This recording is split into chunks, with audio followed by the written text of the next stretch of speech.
हसन साहब से रिक्वेस्ट करूंगी कि माइक पे आए और हमारे भैया बाग वालों के सामने और समाजवादी पार्टी की टीम के आगे अपने बात रखिए।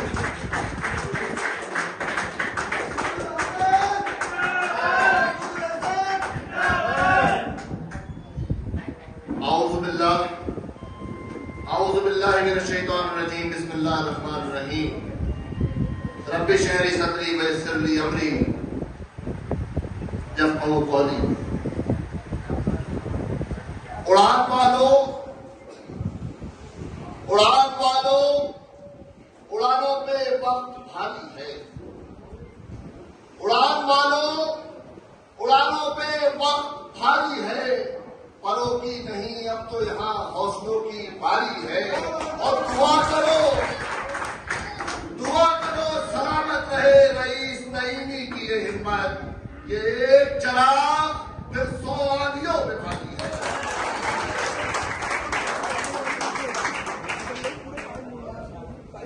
स्टेज पे तशरीफ फरमा मुरादाबाद के पूर्व विधायक जनाब अंसारी साहब, मुरादाबाद के सांसद जनाब डॉक्टर एस के हसन साहब, नवनियुक्त समाजवादी पार्टी के महानगर अध्यक्ष जनाब इरफान अंसारी साहब,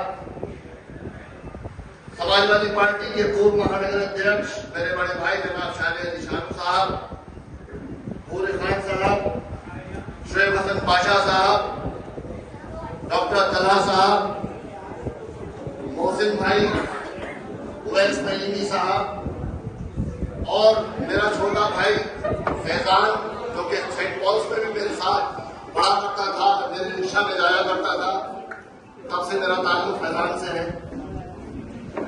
दोस्तों, यहाँ सब अपने लोग बैठे हैं, ये पूरा वार्ड अपना है और माशाल्लाह ये महफिल, इस महफिल को सजाने वाली हमारी माँ की जगह रखने वाली जनाब मोहतरमा शेरी गुल साहिबा कोई किसी तारुफ की मोहताज नहीं है।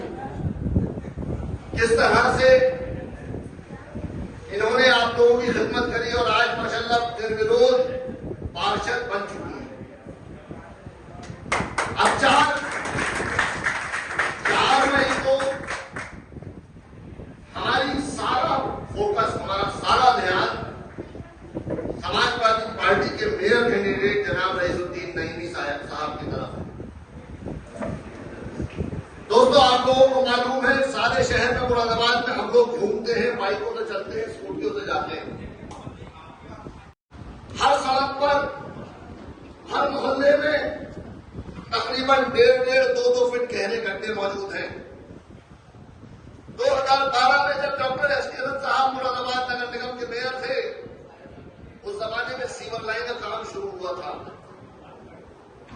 आज तकरीबन 12 साल गुजरने के बाद वो सीवर लाइन मुरादाबाद के अंदर आज भी चालू नहीं हो पाई है। आज उस सीवर लाइन की वजह से जगह जगह जल भराव होता है। और इसी मोहल्ले में थोड़ा सा आगे बढ़िए, इतना चौक के चौराहे पर अब से 2 साल पहले क्या हुआ था उस सीवर लाइन के वजह से, वो हमें और आपको सबको मालूम है। पिछले 10 साल से 2012 के बाद से जो मेयर है वो भी हम जानते हैं। सिवाय पैसा खाने के, ठेकेदारी में कमीशन खाने के, इसके अलावा उस आदमी का दूसरा काम नहीं है। उसकी रोजी रोटी इन्हीं कामों से चलती है। सीवर लाइन की वजह से, गड्ढों की वजह से जान जाए, उसके ऊपर कोई फर्क नहीं पड़ता। और खासतौर से आपके और हमारे मोहल्लों के अंदर तो बिल्कुल 0/0 है। मुरादाबाद को स्मार्ट सिटी के नाम पर जो धोखा दिया जा रहा है वो हमसे और आपसे छुपा नहीं है। उस बाजार के अंदर क्या हुआ हम और आप जानते हैं। जामा मस्जिद के ऊपर बुलडोजर लेकर के आ रहे। अगर समाजवादी के नेता यहां मौजूद न होते तो जो बुद्ध बाजार में हशर किया गया वो जामा मस्जिद में भी किया जा सकता था। उस टाइम पर यहां पर सारा मंच मौजूद है। मैं बहुत जिम्मेदारी के साथ ये बात कहना चाहता हूं, अगर ये लोग मौजूद न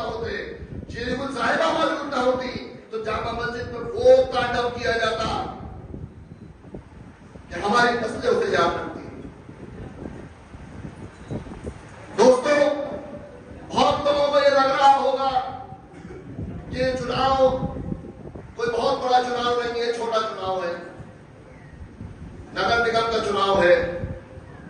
लोग ये भी कहने आ रहे होंगे आपसे कि भाई इस वक्त फला पार्टी को वोट दे दो, बड़े चुनाव में समाजवादी को देख लेना। तो मैं आपको ये बताना चाहता हूं कि ये वो चुनाव है जो आने वाले चुनावों का फैसला करेगा, जो संदेश भेजेगा आगे तक कि 2024 में मोदी हटेगा या रहेगा।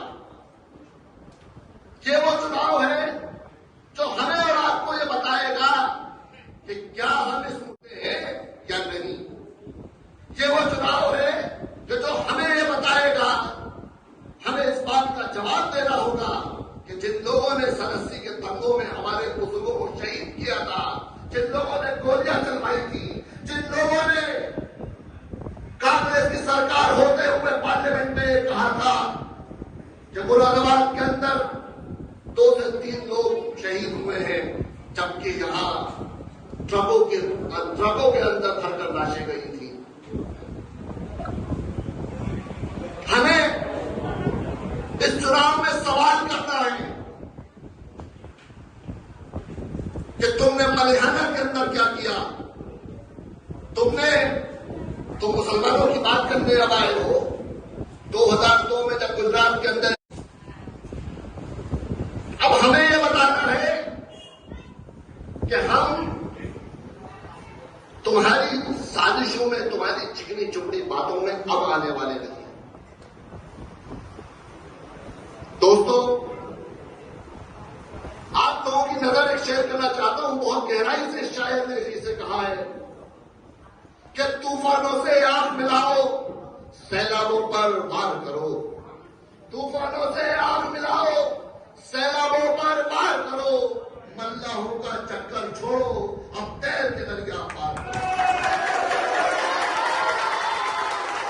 दोस्तों, चुनाव में हमें इसी संघर्ष के साथ 4 मई को रईस नईमी साहब के साथ खड़ा होना है।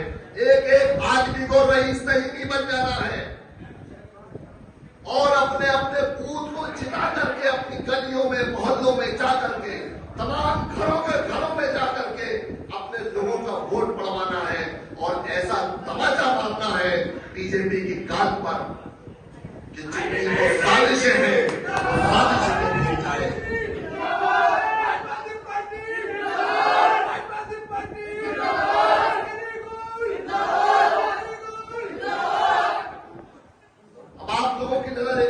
शेयर करके आप नहीं जाना चाहूंगा। ये साजिशें, ये अदावत, ये रहजनी कब तक, ये साजिशें, ये अदावत, ये रहजनी कब तक लूटेगी मेरी हयात को, वो रहबरी कब तक। सवाल पूछती है अजमते बुजुर्गों की कि बताओ छोड़ोगे एहसासे कमतरी कब तक। और खुदा के वास्ते खुदा बच्चे गुजारोगे जिंदगी कब तक। वाहुद्दावाना अल्हम्दुलिल्लाह रब्बिल आलमीन। शुक्रिया।